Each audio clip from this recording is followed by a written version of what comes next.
Hey guys, welcome back. Now, as you can see here in front, I got a little excited.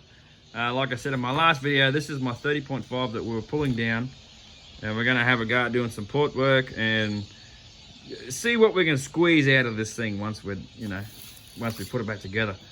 So, well, there's the rest of it, guys. Rest of that there, me crank and rod and pistons in there.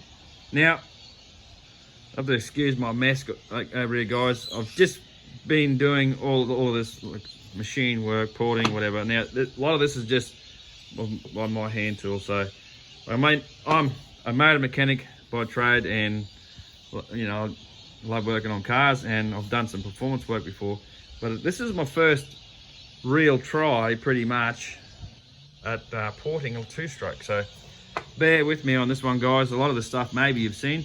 But like I thought, well, because I got excited and stripped it all down, there's enough videos here on YouTube about how to pull one of these apart and do all this porting work. So if you want to look at port work and everything, search it up on YouTube, guys. There's a lot of blokes out there that really know what they're talking about, and what I've done here with this is just some stuff that I've sort of picked up, learnt, and like the old saying, learn by doing. So some of the guys I've seen on YouTube do this sort of stuff.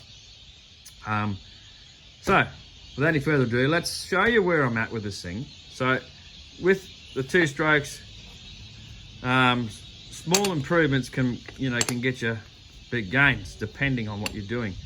Like I said, I've mucked around with cars, and I was into dirt bikes for quite a few years in my earlier days. But what I've done is put the case back together. I've got pins not bloody let me. Anyway, put the case back together and worked out what I need to do for this opening here versus the bottom of the cylinder. Now, which is one easy way of doing it is, if I can get this. Sorry guys, I'm trying to do this with one hand. And so that's obviously exhaust. The easy way to do it is to work it out. See, this is the clutch side, so that goes there. That's the exhaust, so the clutch is out that side. And just match them together. I mean, obviously, sorry guys, obviously it's going to look better than that, fit better, as I only got one hand. But that's how you can work out what needs to be, material needs to be taken out of here and be taken out of the top here to make it nice flowing. Now, speaking of flowing, on these two halves, you can see these little, I don't know what you want to call these, port, gutter, I don't know, whatever you want to call them, machined out. Now, I've done them because that's the way the crank turns. So it's to help the flow down through there. Same with on this one here, taking a little piece out of there. We've still got some shit on these guys, pardon my French, but so I need to clean them up a bit. And like this little edge that was across here, taking that sharp edge off there. Now, a lot of other guys I've seen on YouTube have filled these up with that Devcon or liquid metal or whatever you want to call it. But I thought, I'm just going to give this a go like this and see how we go, because I've managed to take that corner right off there, so it should be okay. That being said, now the cylinder, I don't know if you can see it in there. See these your transfer ports here on this side and on this side here. Now these little dividers, or whatever you want to call it here, see how thin they are? Now, it wasn't like that before. They were like twice that thickness, or a bit more than twice that thickness. I should have grabbed another one to sort of compare it, guys, but never mind. You get the idea. So I've taken some material down to sharpen them up, so they got like not a knife, but knife-like, so it's sharp, so the flow goes and it can just part, like straight up into the cylinder. The other thing is, as you can see in there, I don't know, a lot of guys call them eyebrows. See those two bits there? Sorry guys, that bit there and the other bit there. Now, what I did is cleaned up these ports, and match to the case, and then cut those ports, those little eyebrows, I think, like a few guys call them, into the cylinder there to help the flow go through to the top of the piston. Now, also, to get a little bit more gain with your power and that, I've actually cleaned out all inside the intake there. This is where your carby bolts up onto here, or your isolator block, and then your carby. I've actually, I don't know if you can see it. It's hard to, no, you can't. What the idea is, this is like changing your port timing, but you've got to be careful. If you take too much off, what you're going to do is you're going to take a tiny piece off that bottom lip down there, where on the side of my finger, that finger there, about the thickness of a business card, off the bottom of the intake, right?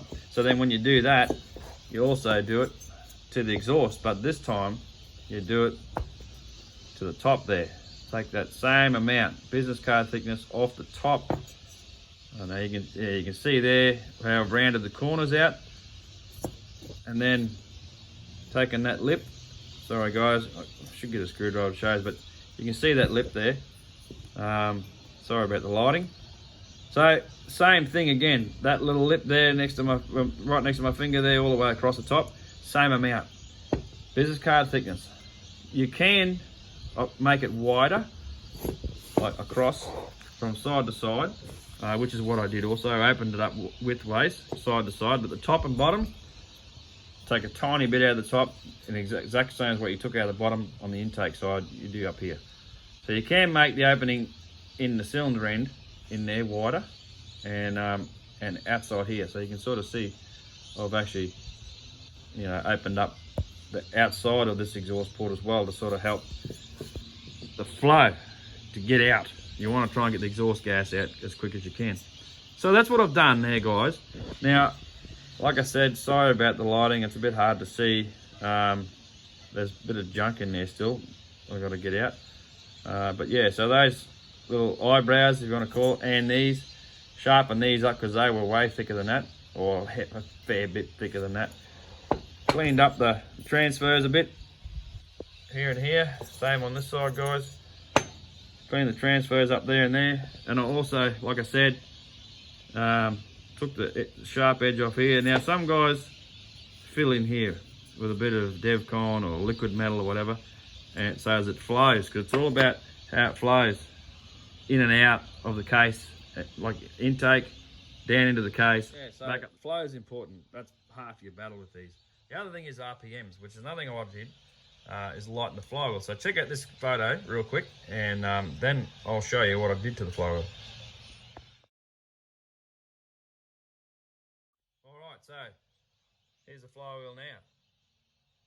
Well, you can see I've drilled holes everywhere, all the way around this side, same down here, around here, guys, and then 4 in the middle, just to take some weight out of this rolling mass. Now, obviously, you can't do it here and here because of the magnet and the counterweight, so but that helps bring your RPMs up, guys. So drilling out of those.